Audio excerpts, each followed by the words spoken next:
الحمد للہ رب العالمین والصلاة والسلام علی المرسلین خصوصاً علی افضلہم وخاتم النبیین محمد الامین وعلی آلہ واصحابہ اجمعین اما بعد اعوذ باللہ من الشیطان الرجیم بسم اللہ الرحمن الرحیم الف لام را کتاب احکمت آیتہ ثم فصلت من لدن حکیم خبیر صدق اللہ العظیم رب اشرح لی صدری ویسر لی امری واحلل عقدۃ من لسانی یفقہوا قولی واجعل لی وزیرا من اہلی آمین یا رب العالمین۔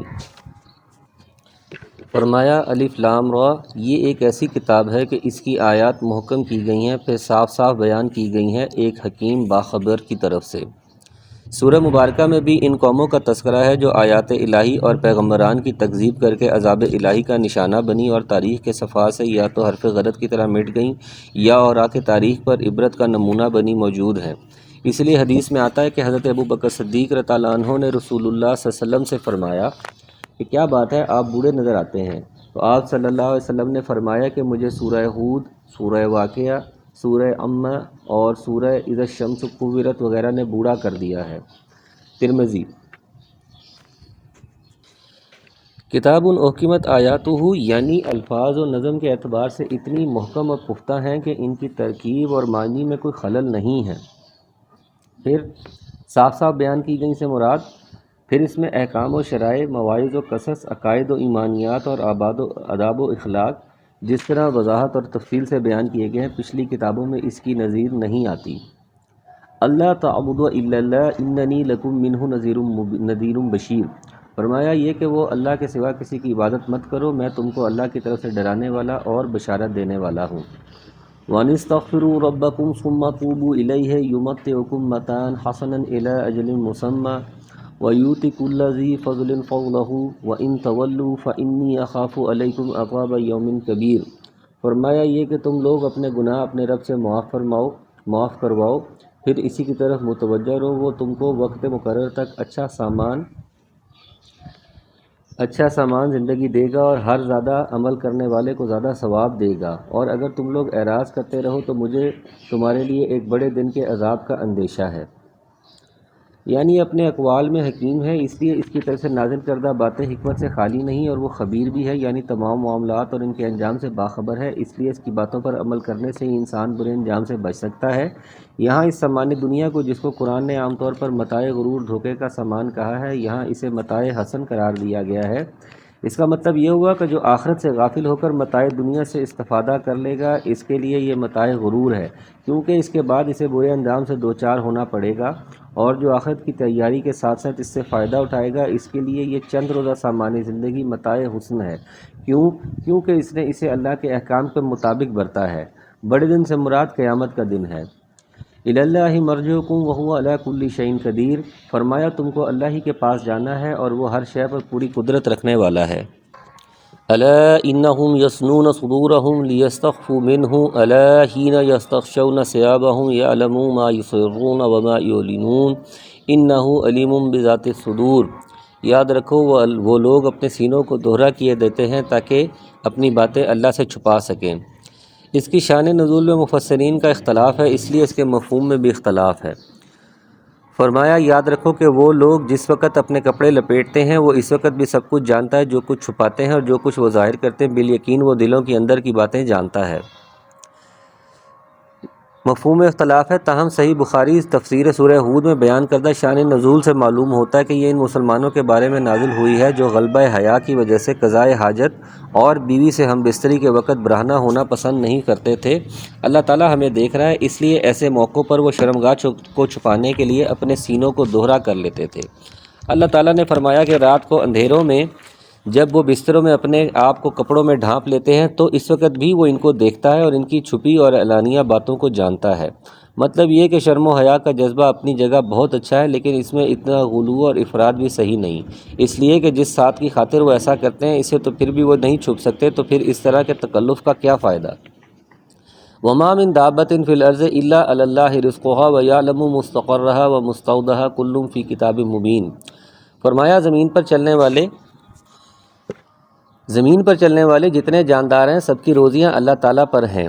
یعنی وہ کفیل اور ذمہ دار ہے زمین پر چلنے والی ہر مخلوق، انسان ہو یا جن، چرند ہو یا پرند، چھوٹی ہو یا بڑی، بحری ہو یا بری، ہر ایک کو اس کی نوعی یا جنسی ضروریات کے مطابق وہ خوراک مہیا کرتا ہے۔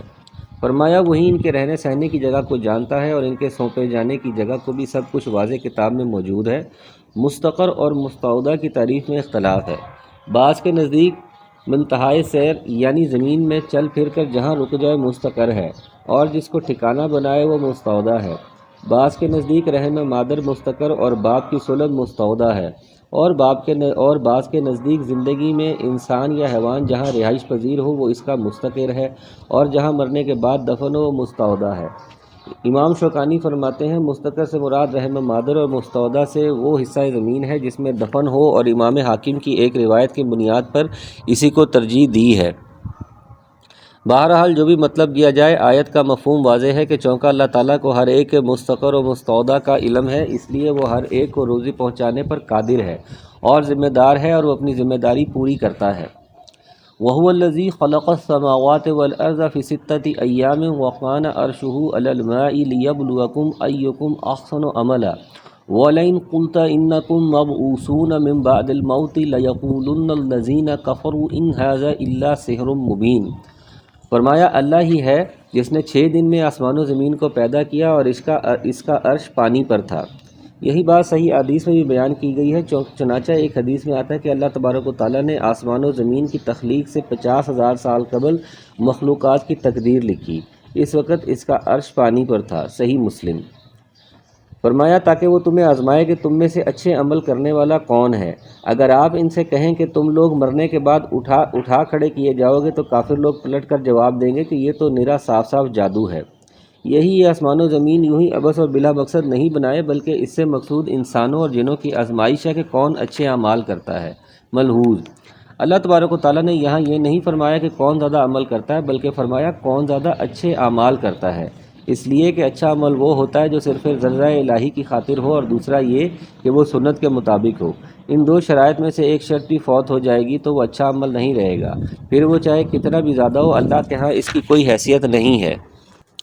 وَلَئِنْ أَخَّرْنَا عَنْهُمُ الْعَذَابَ إِلَىٰ أُمَّةٍ مَّعْدُودَةٍ لَيَقُولُنَّ ما يحبسه ألا يوم يأتيهم ليس مصروفا عنهم وحاق بهم ما كانوا به يستهزئون۔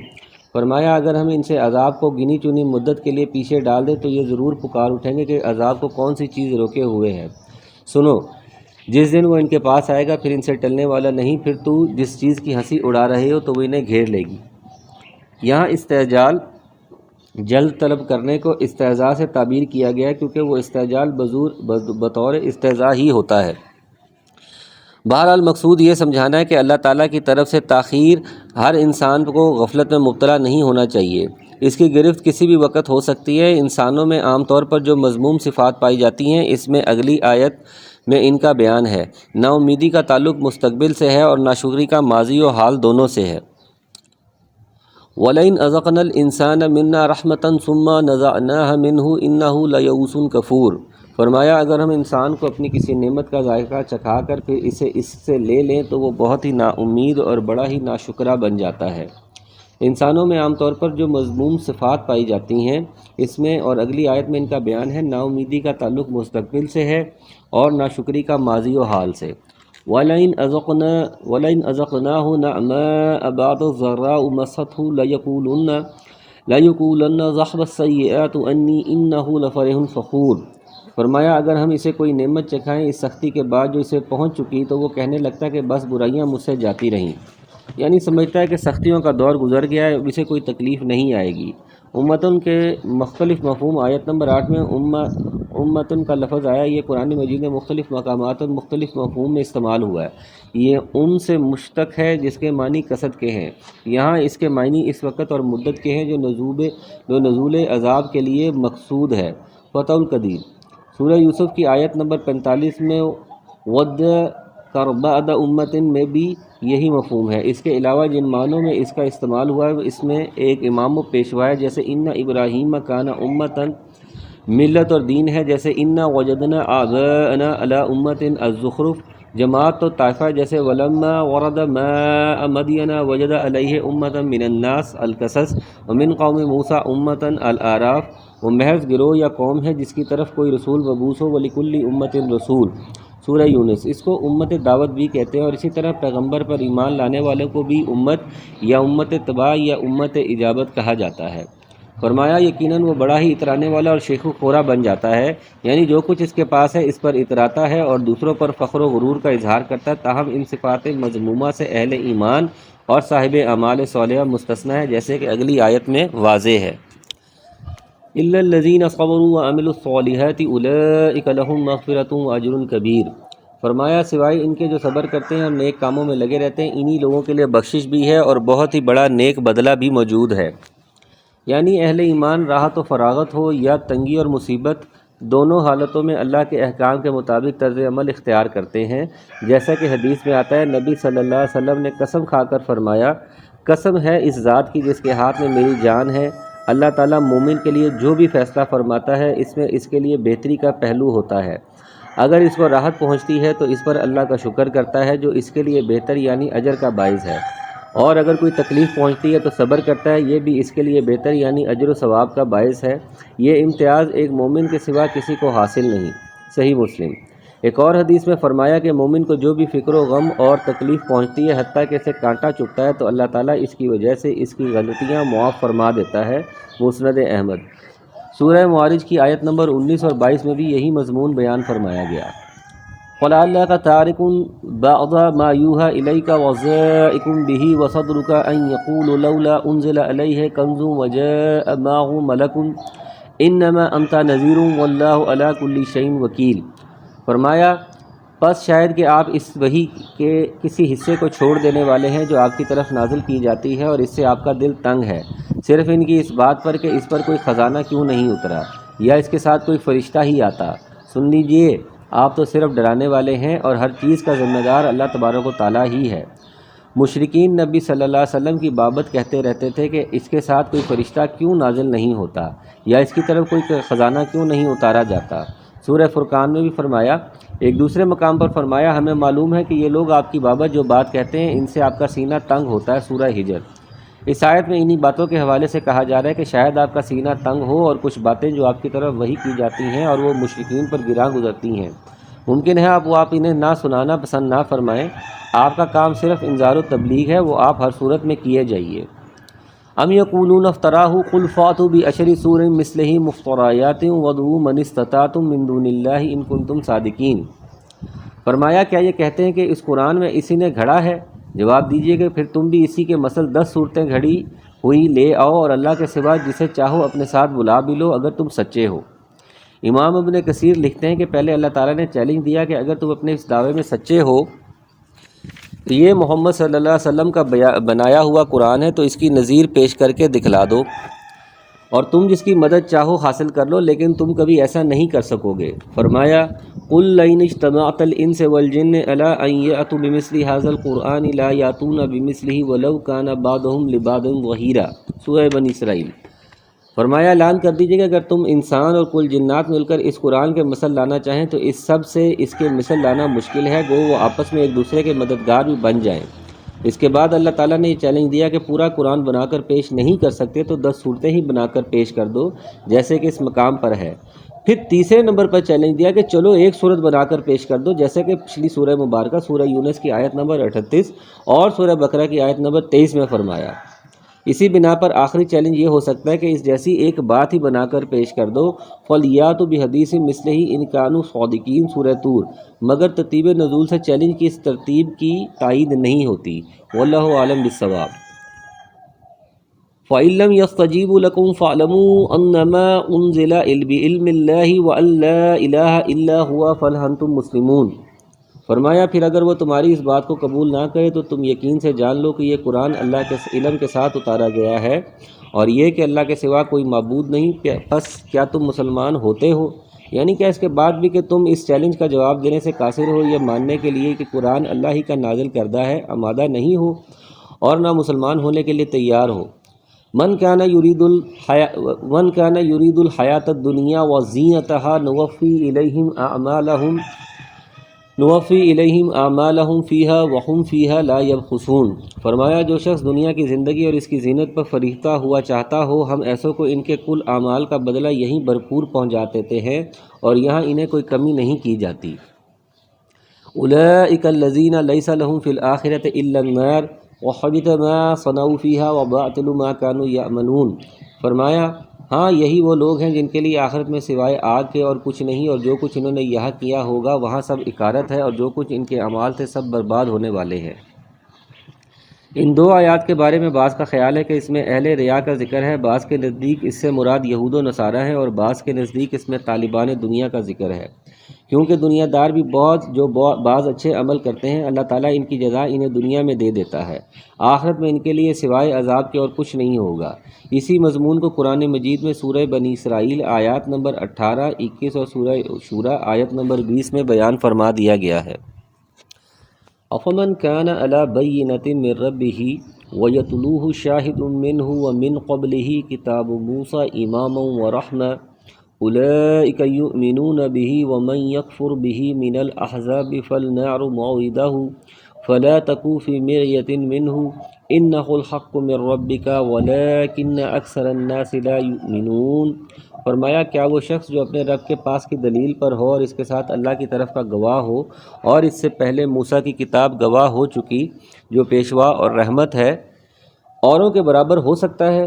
یہی لوگ ہیں جو اس پر ایمان رکھتے ہیں، اور تمام فرقوں میں سے جو بھی اس کا منکر ہو اس کے آخری وعدے کی جگہ جہنم۔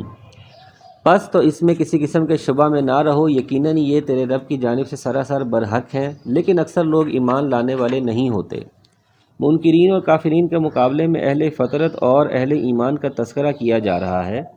اپنے رب کی طرف سے دلیل سے مراد وہ فطرت پر ہے جس پر اللہ تبارک و تعالیٰ نے انسانوں کو پیدا فرمایا ہے، اور وہ الہ واحد کا اعتراف اور اسی کی عبادت، جس طرح کہ نبی صلی اللہ علیہ وسلم کا فرمان ہے کہ ہر بچہ فطرت پر پیدا ہوتا ہے، پس اس کے ماں باپ اسے یہودی، نصرانی یا مجوسی بنا دیتے ہیں۔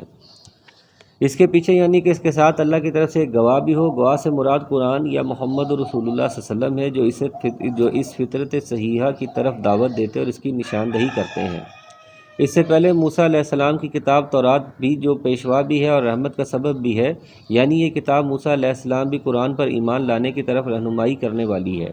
مطلب یہ ہے کہ ایک وہ شخص جو منکر و کافر ہے، اور اس کے مقابلے میں ایک دوسرا شخص ہے جو اللہ تعالیٰ کی طرف سے دلیل پر قائم ہے، اس پر ایک گواہ قرآن یا پیغمبر اسلام صلی اللہ علیہ وسلم بھی ہے۔ اسی طرح اس سے قبل نازل ہونے والی کتاب تورات میں بھی اس کے لیے پیشوائی کا اہتمام کیا گیا ہے، اور وہ ایمان لے آتا ہے کہ یہ دونوں شخص برابر ہو سکتے ہیں، یعنی یہ دونوں برابر نہیں ہو سکتے، کیونکہ ایک مومن ہے اور دوسرا کافر، ایک ہر طرح کے دلائل سے لیس ہے اور دوسرا بالکل خالی ہے۔ فرمایا یہی لوگ ہیں جو اس پر ایمان رکھتے ہیں، یعنی جن کے اندر مذکورہ اوصاف پائے جاتے ہیں، وہ قرآن کریم اور نبی صلی اللہ علیہ وسلم پر ایمان لائیں گے۔ اس کے بعد فرمایا تمام فرقوں میں سے جو بھی اس کا منکر ہو اس کے آخری وعدے کی جگہ جہنم ہے، یعنی تمام فرقوں سے مراد روئے زمین پر پائے جانے والے تمام مذاہب ہیں، یہود، عیسائی، زرتشتی، بدھ مت، مجوس اور مشرکین و کفار وغیرہ ہوں۔ جو بھی حضرت محمد صلی اللہ علیہ وسلم پر ایمان نہیں لائے گا اس کا ٹھکانہ جہنم ہے۔ یہ وہی مضمون ہے جسے اس حدیث میں بیان کیا گیا، قسم ہے اس ذات کی جس کے ہاتھ میں میری جان ہے، اس امت کے جس یہودی یا عیسائی نے بھی میری نبوت کی بابت سنا اور مجھ پر ایمان نہیں لایا وہ جہنم میں جائے گا۔ صحیح مسلم۔ یہ مضمون اس سے قبل سورہ بقرہ آیت نمبر 62 اور سورہ نساء آیت نمبر 150 اور 152 میں بھی گزر چکا ہے۔ فرمایا لیکن اکثر لوگ ایمان لانے والے نہیں ہیں۔ یہ وہی مضمون ہے جو قرآن مجید کے مختلف مقامات پر بیان کیا گیا ہے۔ وما اکثر الناس ولو حرصت بمؤمنین، سورہ یوسف 103۔ تیری خواہش کے باوجود اکثر لوگ ایمان نہیں لائیں گے۔ وَلَقَدْ صَدَّقَ عَلَيْهِمْ إِبْلِيسُ ظَنَّهُ فَاتَّبَعُوهُ إِلَّا فَرِيقًا مِّنَ الْمُؤْمِنِينَ، سورہ سبا۔ ابلیس نے اپنا گمان سچا کر دکھایا، مومنوں کے گروہ کے سوا سب کے اس کے پیروکار بن گئے۔ ومن اظلم ممن افترى على الله كذبا اولئك يعرضون على ربهم ويقول الاشهاد هؤلاء الذين كذبوا على ربهم الا لعنة الله على الظالمين۔ فرمایا اس سے بڑھ کر ظالم کون ہوگا جو اللہ پر جھوٹ باندھے، یعنی جن کو اللہ نے کائنات میں تصرف کرنے کا یا آخرت میں شفاعت کا اختیار نہیں دیا ہے، ان کی بابت یہ کہا جائے کہ اللہ نے انہیں یہ اختیار دے رکھا ہے۔ فرمایا یہ لوگ اپنے پروردگار کے سامنے پیش کیے جائیں گے اور سارے گواہ کہیں گے کہ یہ وہ لوگ ہیں جنہوں نے اپنے پروردگار پر جھوٹ باندھا، خبردار ہو کہ اللہ کی لعنت ہو ظالموں پر۔ یعنی حدیث میں اس کی تفسیر اس طرح آتی ہے کہ قیامت والے دن اللہ تبارک و تعالیٰ ایک مومن سے اس کے گناہوں کا اقرار و اعتراف کروائے گا کہ تجھے معلوم ہے کہ تو نے فلاں گناہ بھی کیا تھا، فلاں بھی کیا تھا۔ وہ مومن کہے گا ہاں ٹھیک ہے۔ اللہ تبارک و تعالیٰ فرمائے گا میں نے ان گناہوں پر دنیا میں بھی پردہ ڈالے رکھا، جا آج بھی تینہیں معاف کرتا ہوں۔ لیکن دوسرے لوگوں یا کافروں کا معاملہ ایسا ہوگا کہ انہیں گواہوں کے سامنے پکارا جائے گا اور گواہ یہ گواہی دیں گے کہ یہی وہ لوگ ہیں جنہوں نے اپنے رب پر جھوٹ باندھا تھا۔ الذین یصدون عن سبیل اللہ ویبغونها عوجا وہم بالآخرۃ ہم کافرون۔ فرمایا جو اللہ کی راہ سے روکتے ہیں اور اس میں کجی تلاش کر لیتے ہیں یہی آخرت کے منکر ہیں۔ یعنی لوگوں کو اللہ کی راہ سے روکنے کے لیے اس میں کجیاں تلاش کرتے اور لوگوں کو اس سے متنفر کرتے ہیں۔ اولئک لم یکونوا معجزین فی الارض وما کان لهم من دون اللہ من اولیاء یضاعف لهم العذاب ما كانوا یستطیعون الصمع وما كانوا یبصرون۔ فرمایا نہ یہ لوگ دنیا میں اللہ کو ہرا سکے اور نہ ان کا کوئی حمایتی اللہ کے سوا ہو، ان کے لیے عذاب دگنا کیا جائے گا، نہ یہ سننے کی طاقت رکھتے تھے اور نہ ہی دیکھتے ہیں۔ یعنی ان کا حق سے اعراض اور بغض اس انتہا پر پہنچا ہوا تھا کہ یہ اسے سننے اور دیکھنے کی طاقت ہی نہیں رکھتے، یا یہ مطلب ہے کہ اللہ نے ان کو کان اور آنکھیں تو دی تھی لیکن انہوں نے ان سے حق کی بات نہ سنی اور نہ دیکھی۔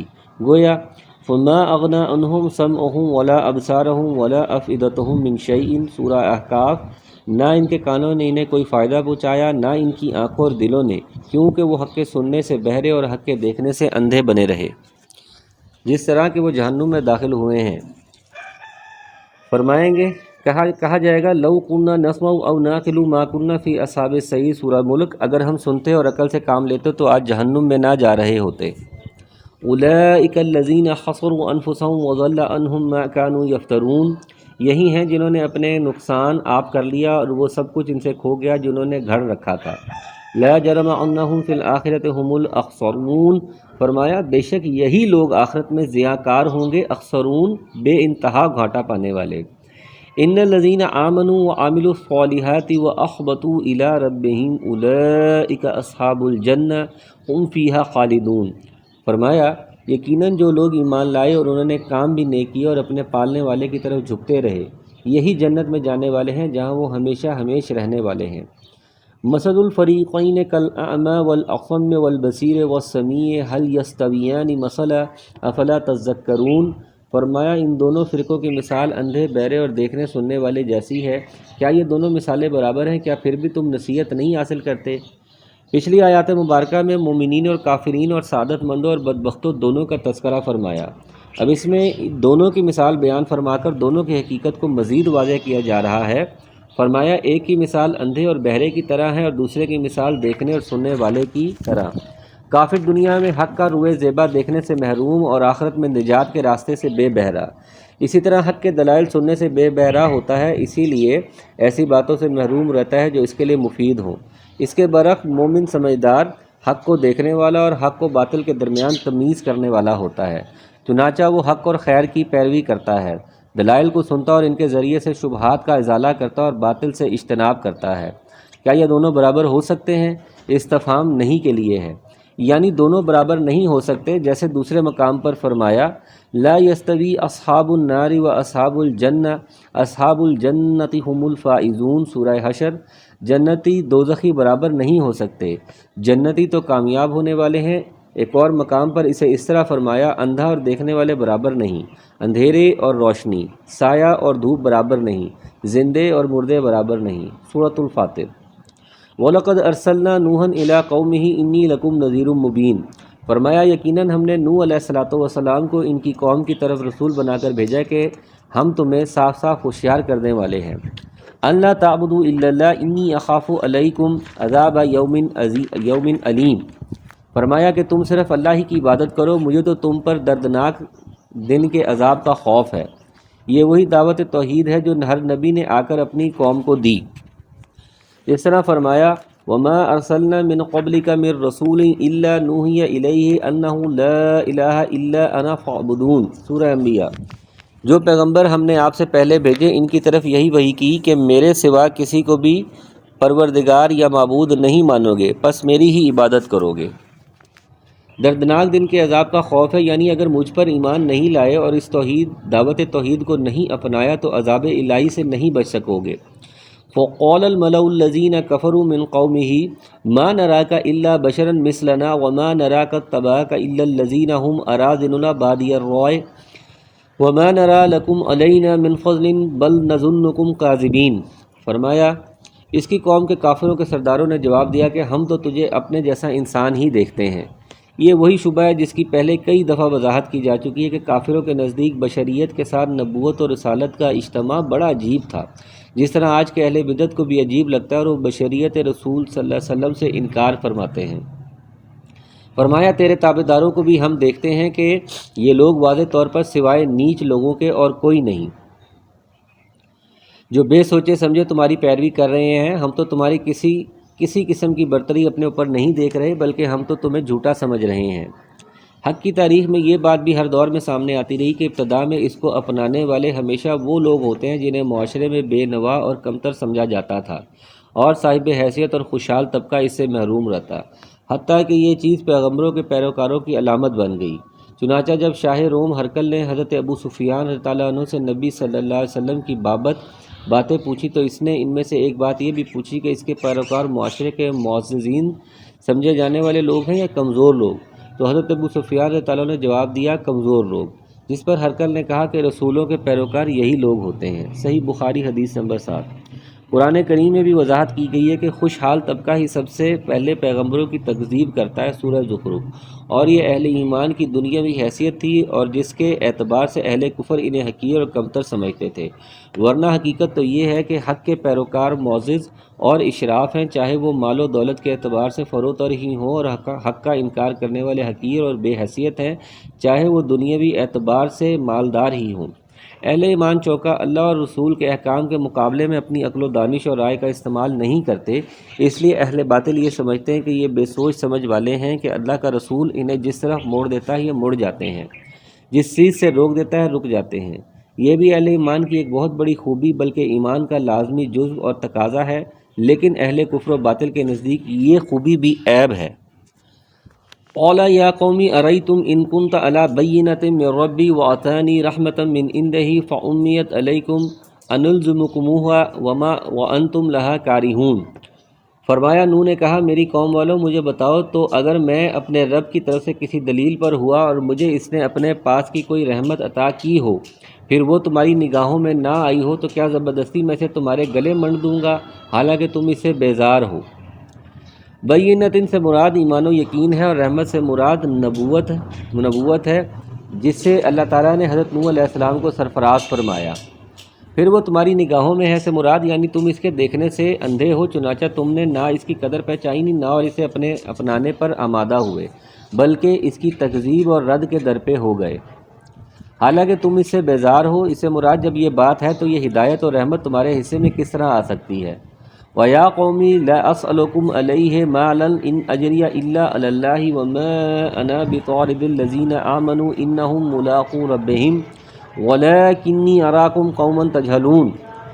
فرمایا اے میری قوم والوں میں تم سے اس پر کوئی مال نہیں مانگتا، یعنی تاکہ تمہارے دماغوں میں شبہ نہ آ جائے کہ اس دعوی نبوت سے اس کا مقصد تو دولت دنیا اکٹھا کرنا ہے۔ میں تو یہ کام صرف اللہ کے حکم پر اور صرف اس کی رضا کے لیے کر رہا ہوں، وہی مجھے اس کا اجر بھی عطا فرمائے گا۔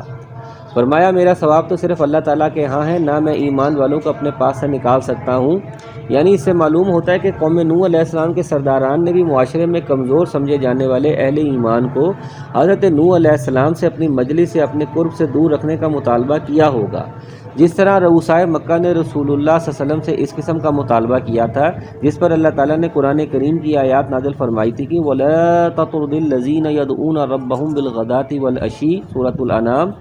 یعنی اے پیغمبر ان لوگوں کو اپنے سے دور مت کیجیے جو صبح و شام اپنے رب کو پکارتے ہیں۔ وَاصْبِرْ نَفْسَكَ مَعَ الَّذِينَ يَدْعُونَ رَبَّهُمْ بِالْغَدَاةِ وَالْعَشِيِّ يُرِيدُونَ وَجْهَهُ وَلَا تَعْدُ عَيْنَاكَ عَنْهُمْ، سورہ کہف۔ فرمایا اپنے نفسوں کو ان لوگوں کے ساتھ جوڑے رکھیے جو اپنے رب کو صبح و شام پکارتے ہیں، اپنے رب کی رضا چاہتے ہیں، آپ کی آنکھیں ان سے گزر کر کسی اور کی طرف تجاوز نہ کر دیں۔ سے آگے فرمایا تم لوگ جہالت کر رہے ہو، یعنی اللہ اور اس کے رسول کے پیروکاروں کو حقیر سمجھنا اور پھر انہیں قرب نبوت سے دور کرنے کا مطالبہ کرنا، یہ تمہاری جہالت ہے۔ یہ لوگ تو اس لائق ہیں کہ انہیں سر آنکھوں پر بٹھایا جائے، نہ کہ دور دھتکارا جائے۔ وَيَا قَوْمِ مَنْ يَنْصُرُنِي مِنَ اللَّهِ إِن طَرَدتُّمْ أَفَلَا تَذَكَّرُونَ۔ فرمایا میری قوم کے لوگوں، اگر میں ان مومنین کو اپنے پاس سے نکال دوں تو اللہ کے مقابلے میں میری مدد کون کر سکتا ہے؟ کیا تم کچھ بھی نصیحت نہیں پکڑتے؟ گویا ایسے لوگوں کو اپنے سے دور کرنا اللہ کے غضب و ناراضگی کا باعث ہے۔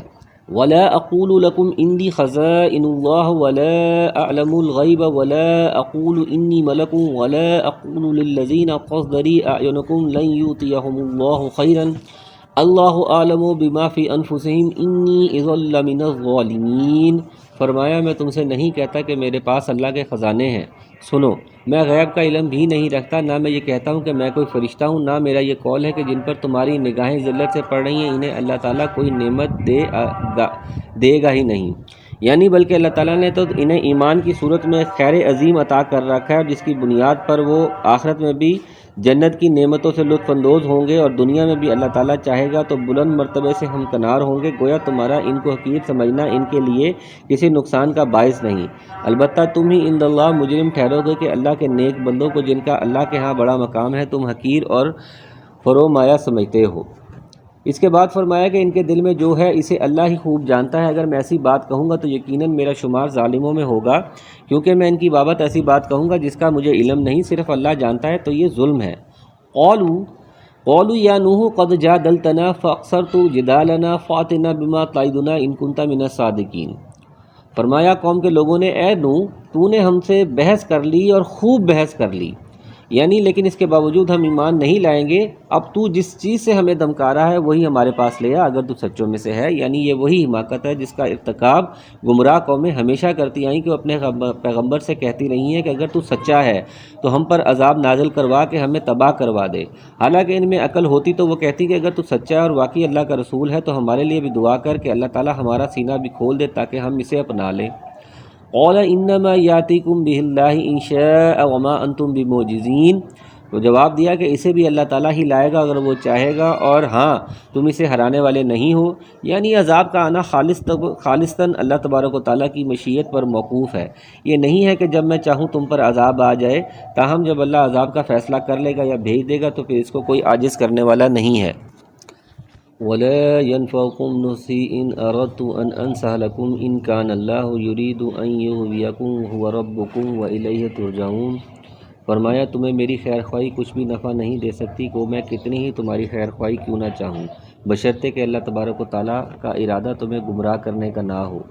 اغوان بمانی اضلال گمراہ ہے، یعنی تمہارا کفر و حجود اگر اس مقام پر پہنچ چکا ہے جہاں سے کسی انسان کا پلٹ کر آنا اور ہدایت کو اپنا لینا ناممکن ہے، تو اسی کیفیت کو اللہ تعالیٰ کی طرف سے مہر لگا دینا کہا جاتا ہے، اس کے بعد ہدایت کی کوئی امید باقی نہیں رہ جاتی۔ مطلب یہ ہے کہ اگر تم بھی اسی خطرناک موڑ تک پہنچ چکے ہو تو پھر میں تمہاری خیر خواہی بھی کرنا چاہوں، یعنی ہدایت پر لانے کی اور زیادہ کوشش کروں، تو یہ کوشش اور یہ خیر خواہی تمہارے لیے مفید نہیں، کیونکہ تم گمراہی کے آخری مقام پر پہنچ چکے ہو۔ وہی تم سب کا پروردگار ہے اور اسی کی طرف لوٹ کے جاؤ گے، یعنی ہدایت اور گمراہی بھی اسی کے ہاتھ میں اور اسی کی طرف تم سب کو لوٹ کر جانا ہے، جہاں وہ تمہیں تمہارے اعمال کی جزا دے گا، نیکوں کو ان کے نیک اعمال کی جزا اور بروں کو ان کی برائی کی سزا دے گا۔ ام یقولون افتراہ قل ان افتریتہ فعلی اجرامی وانا بریء مما تجرمون۔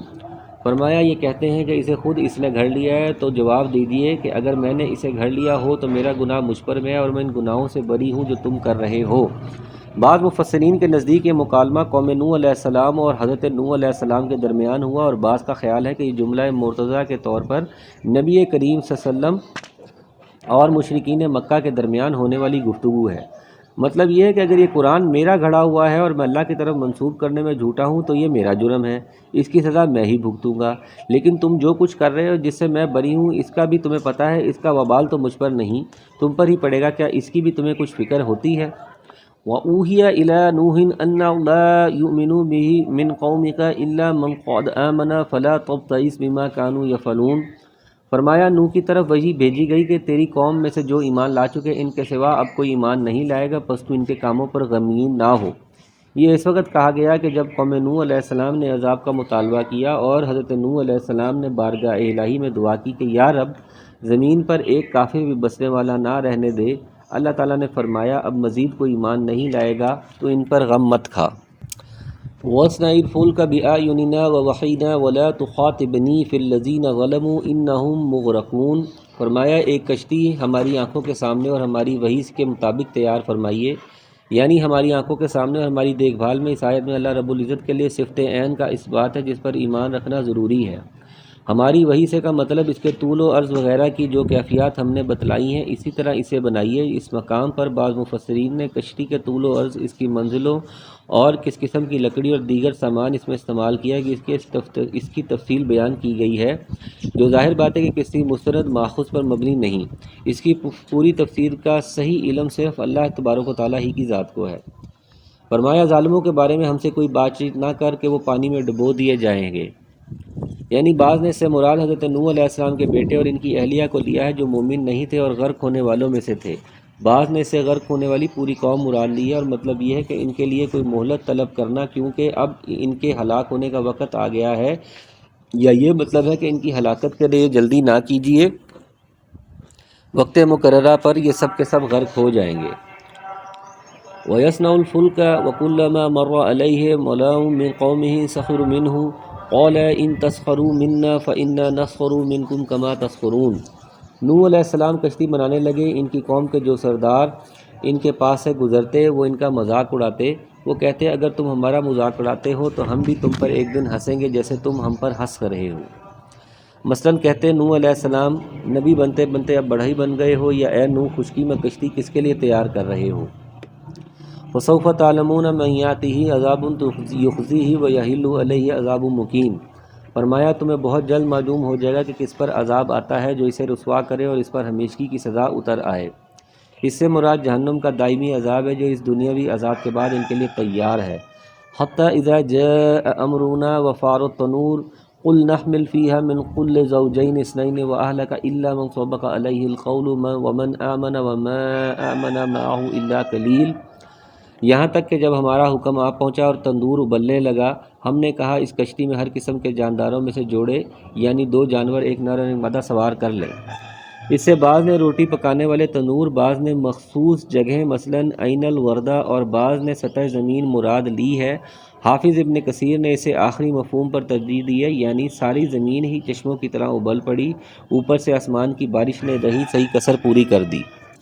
فرمایا کشتی میں ہر طرح کے جوڑے یعنی 2 جانور، ایک نر اور ایک مادہ سوار کر لے۔ اس سے مراد مذکر اور مؤنث یعنی نر اور مادہ، اس طرح ہر ذی روح مخلوق کا جوڑا کشتی میں رکھ لیا گیا، اور بعض کہتے کہ نباتات بھی رکھ لے گئے، واللہ عالم۔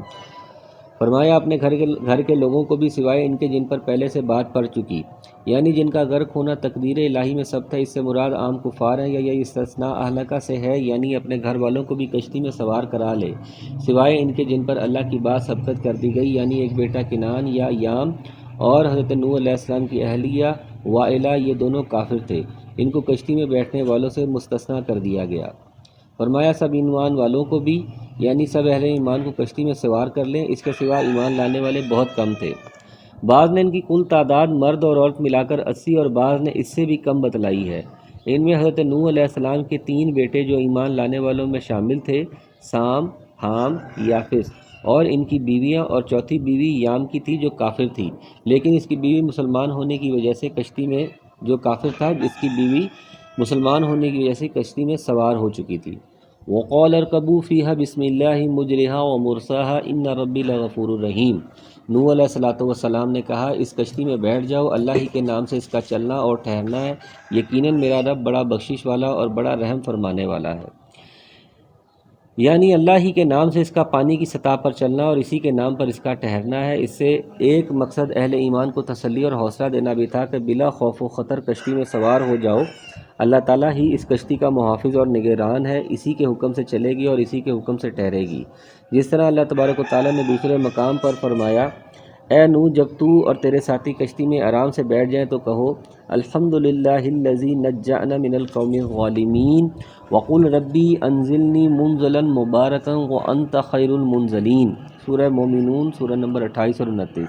سب تعریفیں اللہ ہی کے لیے ہیں جس نے ہمیں ظالم لوگوں سے نجات عطا فرمائی اور کہہ کہ اے میرے رب مجھے بابرکت اتارنا اور تو ہی بہتر اتارنے والا ہے۔ بعض علماء نے کشتی یا سواری پر بیٹھنے وقت بسم اللہ مجرہا و مرساہا کا پڑھنا مستحب قرار دیا ہے، مگر حدیث سے سبحان الذی سخر لنا ھذا وما كنا له مقرنین وإن إلی ربنا لمنقلبون پڑھنا ثابت ہے۔ وَهِيَ تَجْرِي بِهِمْ فِي مَوْجِ كَالْجِبَالِ وَنَادَى نُوحُ ابْنَهُ وَكَانَ فِي مَعْزِلٍ يَا بُنَيَّ ارْكَبْ مَعَنَا وَلَا تَكُن مَعَ الْكَافِرِينَ۔ وہ کشتی انہیں پہاڑوں جیسی موجوں میں لے جا رہی تھی، اور نوح علیہ السلام نے اپنے لڑکے کو جو ایک کنارے پر تھا پکار کر کہا، اے میرے پیارے بچے ہمارے ساتھ سوار ہو جا اور کافروں میں نہ شامل ہو۔ یعنی جب زمین پر پانی تھا، حتیٰ کہ پہاڑ بھی پانی میں ڈوبے ہوئے تھے، یہ کشتی حضرت نوح علیہ السلام اور ان کے ساتھیوں کو اپنے دامن میں سمیٹے اللہ کے حکم سے اس کی حفاظت میں پہاڑ کی طرف رواں دواں تھی، ورنہ اتنے طوفانی پانی میں کشتی کی حیثیت ہی کیا ہوتی ہے۔ اس لیے دوسرے مقام پر اللہ تعالیٰ نے اسے بطور احسان ذکر فرمایا، ان لما طغى الماء حملناكم في الجارية لنجعلها لكم تذكرة وتعيها أذن واعية۔ سورہ حاقہ۔ جب پانی میں طغیانی آ گئی تو اس وقت ہم نے تمہیں کشتی میں چڑھا لیا تاکہ اسے تمہارے لیے نصیحت اور یادگار بنا دیں، اور تاکہ یاد رکھنے والے کان اسے یاد رکھیں۔ وَحَمَلْنَاهُ عَلَى ذَاتِ الْأَلْوَاحِ وَدُسُرٍ تَجْرِي بِأَعْيُنِنَا جَزَاءً لِمَنْ كَانَ كَفَرَ۔ سورہ قمر۔ اور ہم نے اسے تختوں اور کیلوں والی کشتی میں سوار کر لیا جب ہماری آنکھوں کے سامنے چل رہی تھی، بدلہ اس کی طرف سے جس کا کفر کیا گیا تھا۔ اے میرے بچے ہمارے ساتھ سوار ہو جا اور کافروں میں شامل نہ ہو۔ یہ حضرت نوح علیہ السلام کا چوتھا بیٹا تھا جس کا لقب کنعان اور نام یام تھا۔ اسے حضرت نوح علیہ السلام نے دعوت دی کہ مسلمان ہو جا اور کافروں کے ساتھ شامل رہ کر غرق نہ ہونے والوں میں سے مت ہو جا۔ قال ساوی الی جبل یعصمنی من الماء قال لا اعصم اليوم من امر اللہ الا من رحم وحال بینہما الموج فکان من المغرقین۔ فرمایا اس نے جواب دیا کہ میں تو کسی بڑے پہاڑ کی طرف پناہ میں آ جاؤں گا جو مجھے پانی سے بچا لے گا۔ اس کا خیال تھا کہ کسی بڑے پہاڑ کی چوٹی پر چڑھ کر میں پناہ حاصل کر لوں گا، وہاں پانی کیوں کر پہنچ سکے گا۔ نوح علیہ السلام نے فرمایا، آج اللہ کے امر سے بچانے والا کوئی نہیں، صرف وہی بچیں گے جن پر اللہ کا رحم ہو۔ اسی وقت ان دونوں کے درمیان موج حائل ہو گئی اور وہ ڈوبنے والوں میں سے ہو گیا۔ باپ بیٹے کے درمیان یہ گفتگو ہو ہی رہی تھی کہ ایک طوفانی موج نے اسے اپنی طغیانی کی زد میں لے لیا۔ وقیل یا ارض ابلعی ماءک ویا سماء اقلعی وغیض الماء وقضی الامر واستوت علی الجود وقیل بعدا للقوم الظالمین۔ فرما دیا گیا کہ اے زمین اپنے پانی کو نگل جا۔ نگلنے کا استعمال جانور کے لیے ہوتا ہے کہ وہ اپنے منہ کی خوراک کو نگل جاتا ہے۔ یہاں پانی کے خشک ہونے کو نگل جانے سے تعبیر کرنے میں یہ حکمت معلوم ہوتی ہے کہ پانی بتدریج خشک نہیں ہوا تھا، بلکہ اللہ کے حکم سے زمین نے سارا پانی دفعتاً اپنی طرف اندر نگل لیا، جس طرح جانور لقمہ نگلتا ہے۔ اور اے آسمان بس کر تھم جا، اسی وقت پانی سکھا دیا گیا اور کام پورا کر دیا گیا، یعنی تمام کافروں کو غرق آب کر دیا گیا۔ اور کشتی جودی نامی پہاڑ پر جا لگی۔ جودی پہاڑ کا نام ہے جو بقول بعض موصل کے قریب ہے۔ نوح علیہ السلام کی قوم بھی اسی کے قریب آباد تھی۔ فرما دیا کہ ظالم لوگوں پر لعنت نازل ہو۔ بودس یہ ہلاکت اور لعنت الہی کے معنی میں ہے، اور قرآن کریم میں بطور خاص غضب الہی کی مستحق بننے والی قوموں کے لیے اسے کئی جگہ پر استعمال کیا گیا ہے۔ وَنَادَى نُوحٌ رَبَّهُ فَقَالَ رَبِّ إِنِّ ابْنِي مِنْ أَهْلِي وَإِنَّ وَعْدَكَ الْحَقُّ وَأَنْتَ أَحْكَمُ الْحَاكِمِينَ۔ نوح علیہ السلام نے اپنے پروردگار کو پکارا اور فرمایا، اے میرے رب میرا بیٹا تو میرے گھر والوں میں سے ہے، یقیناً تیرا وعدہ بالکل سچا ہے، تو حاکموں سے بہتر حکم والا ہے۔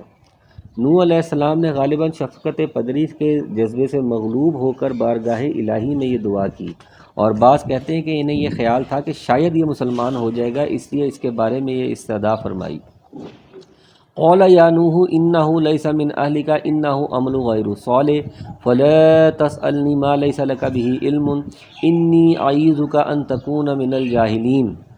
اللہ تبارک و تعالیٰ نے فرمایا، اے نوح یقیناً وہ تیرے گھرانے سے نہیں ہے، یعنی نوح علیہ السلام نے قرابت نسبی کا لحاظ کرتے ہوئے اسے اپنا بیٹا قرار دیا، لیکن اللہ تعالیٰ نے ایمان کی بنیاد پر قرابت دین کے اعتبار سے اس بات کی نفی فرمائی کہ وہ تیرے گھرانے سے نہیں، اس لیے کہ نبی کا اصل گھرانہ تو وہی ہے جو اس پر ایمان لائے، چاہے وہ کوئی بھی ہو۔ اور اگر ایمان نہ لائے تو چاہے وہ نبی کا بیٹا ہی کیوں نہ ہو، بیٹا ہو یا بیوی ہو، نبی کے گھرانے کا فرد نہیں ہے، اس کے کام میں بالکل ہی ناشائستگی ہے۔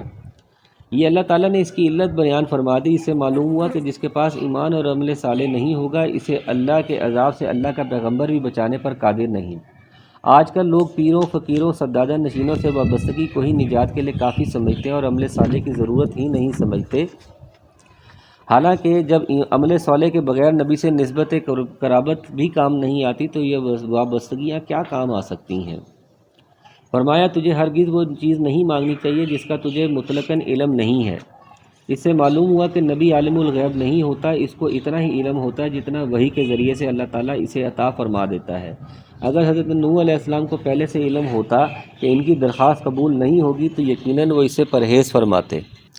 فرمایا میں تو یہ نصیحت کرتا ہوں کہ تو جاہلوں میں سے اپنا شمار کرانے سے باز رہ۔ یہ اللہ تبارک و تعالیٰ کی طرف سے حضرت نوح علیہ السلام کو نصیحت ہے، جس کا مقصد ان کو اس مقام بلند پر فائز کرنا ہے جو علماء عاملین کے لیے اللہ کی بارگاہ میں سے ہے۔ قال ربی انی اعوذ بک ان اسألک ما لیس لی بعلم والا تغفر لی وترحمنی اکن من الخاسرین۔ نوح علیہ السلام نے فرمایا اے میرے پالنہار، میں تیری ہی پناہ چاہتا ہوں اس بات سے کہ تجھ سے وہ مانگوں جس کا مجھے علم ہی نہ ہو۔ اگر تو مجھے نہ بخشے گا اور تو مجھ پر رحم نہ فرمائے گا تو میں خسارہ پانے والوں میں سے ہو جاؤں گا۔ نوح علیہ السلام یہ بات جان گئے کہ ان کا سوال واقعے کے مطابق نہیں تھا تو فوراً اسے رجوع فرما لیا اور اللہ تعالیٰ سے اس کی رحمت و مغفرت کے طالب ہوئے۔ قیل یا نوح اہبط بسلام منا وبرکات علیک وعلی ممن معک وامم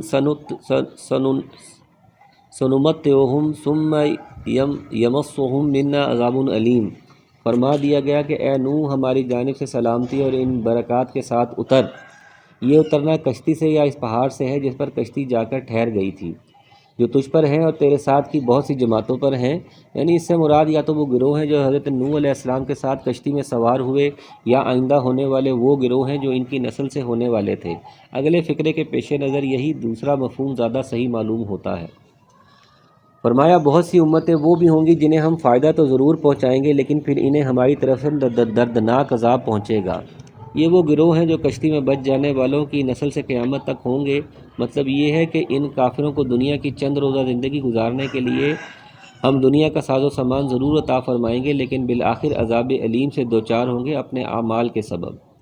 تلک من انباء الغیب نوحیھا الیک ما کنت تعلمھا انت ولا قومک من قبل ھذا فاصبر ان العاقبۃ للمتقین۔ فرما دیجیے یہ خبریں غیب کی خبروں میں سے ہیں جن کی وحی ہم آپ کی طرف کرتے ہیں، انہیں اس سے پہلے آپ جانتے تھے اور نہ آپ کی قوم، اس لیے آپ صبر کرتے رہیے۔ یہ نبی صلی اللہ علیہ وسلم سے خطاب ہے اور آپ سے علم غیب کی نفی کی جا رہی ہے کہ یہ غیب کی خبریں ہیں جن سے ہم آپ کو خبردار کر رہے ہیں، ورنہ آپ اور آپ کی قوم ان سے لا علم ہی تھی۔ فرمایا یقین مانیے کہ انجام کار پرہیزگاروں کے لیے ہی ہے، یعنی آپ صلی اللہ علیہ وسلم کی قوم آپ کی جو تکذیب کر رہی ہے اور آپ صلی اللہ علیہ وسلم کو جو ایذائیں پہنچا رہی ہے، اس پر صبر سے کام لیجئے، اس لیے کہ ہم آپ کے مددگار ہیں۔ حسن انجام آپ کے اور آپ کے پیروکاروں کے لیے ہے جو تقوی کی صفت ہے متصف ہیں۔ عاقبت دنیا اور آخرت کے اچھے انجام کو کہتے ہیں۔ اس میں متقین کے لیے بڑی بشارت ہے کہ ابتدا میں چاہے انہیں کتنا ہی مشکلات سے دوچار ہونا پڑے، تاہم بالآخر اللہ کی مدد و نصرت اور حسن انجام کے وہی مستحق ہیں، جس طرح دوسرے مقام پر فرمایا اِنَّا لَنَنصُرُ رُسُلَنَا وَالَّذِينَ آمَنُوا فِي الْحَيَاةِ الدُّنْيَا وَيَوْمَ يَقُومُ الْأَشْهَادُ۔ سورہ مومن۔ یقیناً ہم اپنے رسولوں کی اور ایمان والوں کی مدد زندگانی دنیا میں بھی کریں گے اور اس دن میں بھی جب وہ گواہی دینے والے کھڑے ہوں گے۔ وَلَقَدْ سَبَقَتْ كَلِمَتُنَا لِعِبَادِنَا الْمُرْسَلِينَ إِنَّهُمْ لَهُمُ الْمَنْصُورُونَ وَإِنَّ جُنْدَنَا لَهُمُ الْغَالِبُونَ۔ فرمایا البتہ ہمارے وعدہ پہلے ہی اپنے رسولوں کے لیے صادر ہو چکا ہے کہ وہ مظفر و منصور ہوں گے اور ہمارے ہی لشکر غالب اور برتر رہیں گے۔ وَإِلَىٰ عَادٍ أَخَاهُمْ هُودًا قَالَ يَا قَوْمِ اعْبُدُوا اللَّهَ مَا لَكُم مِّنْ إِلَٰهٍ غَيْرُهُ إِنْ أَنْتُمْ إِلَّا مُفْتَرُونَ۔ اور قوم عاد کی طرف ان کے بھائی ہود کو ہم نے بھیجا۔ بھائی سے مراد انہی ہی کی قوم کا ایک فرد ہے۔ اس نے کہا اے میری قوم والو، اللہ ہی کی عبادت کرو، اس کے سوا تمہارا کوئی معبود نہیں، تم تو صرف بہتان باندھ رہے ہو۔ یعنی اللہ کے سوا دوسروں کو شریک ٹھہرا کر تم اللہ پر جھوٹ باندھ رہے ہو۔ یا قومی لا اسألکم علیہ اجرا ان اجری الا علی الذی فطرنی افلا تعقلون۔ فرمایا اے میری قوم، میں تم سے اس کی کوئی اجرت نہیں مانگتا، میرا اجر اس کے ذمے ہے جس نے مجھے پیدا کیا ہے، تو کیا تم پھر بھی عقل سے کام نہیں لیتے اور یہ نہیں سمجھتے کہ جو بغیر اجرت اور لالچ کے تمہیں اللہ کی طرف بلا رہا ہے وہ تمہارا خیر خواہ ہے۔ آیت میں یا قومی سے دعوت کا ایک طریقہ کار معلوم ہوتا ہے، یعنی بجائے یہ کہنے کہ اے کافرو، اے مشرکو، اے میری قوم سے مخاطب کیا گیا ہے۔ وَيَا قَوْمِ اسْتَغْفِرُوا رَبَّكُمْ ثُمَّ تُوبُوا إِلَيْهِ يُرْسِلِ السَّمَاءَ عَلَيْكُمْ مِدْرَارًا وَيَزِدْكُمْ قُوَّةً إِلَىٰ قُوَّتِكُمْ وَلَا تَتَوَلُّوا مُجْرِمِينَ۔ فرمایا اے میری قوم کے لوگوں، تم اپنے پالنے والوں سے اپنے تقصیروں کی معافی طلب کرو اور اس کی جناب میں توبہ کرو، تاکہ وہ برسنے والے بادل تم پر بھیج دے اور تمہاری طاقت و قوت بڑھا دے۔ حضرت ہود علیہ السلام نے توبہ و استغفار کی تلقین اپنی امت یعنی اپنی قوم کو کی اور اس کے وہ فوائد بیان فرمائے جو توبہ و استغفار کرنے والی قوم کو حاصل ہوتے ہیں، جس طرح کہ قرآن کریم میں اور بھی بعض مقامات پر یہ فوائد بیان کیے گئے ہیں، ملاحظہ سورہ نوح 11۔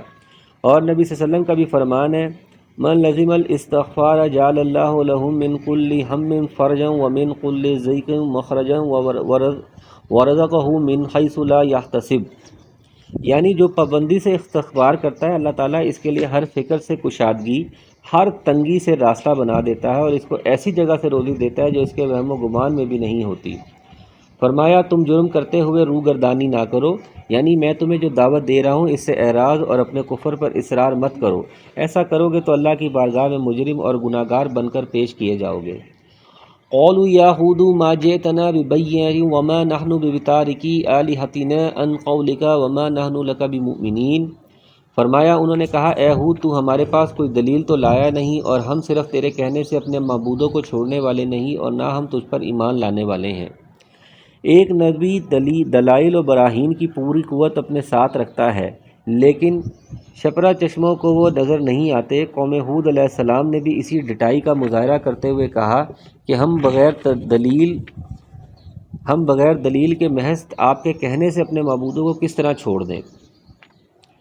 ان نقول الا تراک بعض آلہتنا بسوء قال انی اشہد اللہ واشہد وانی بریء مما تشرکون۔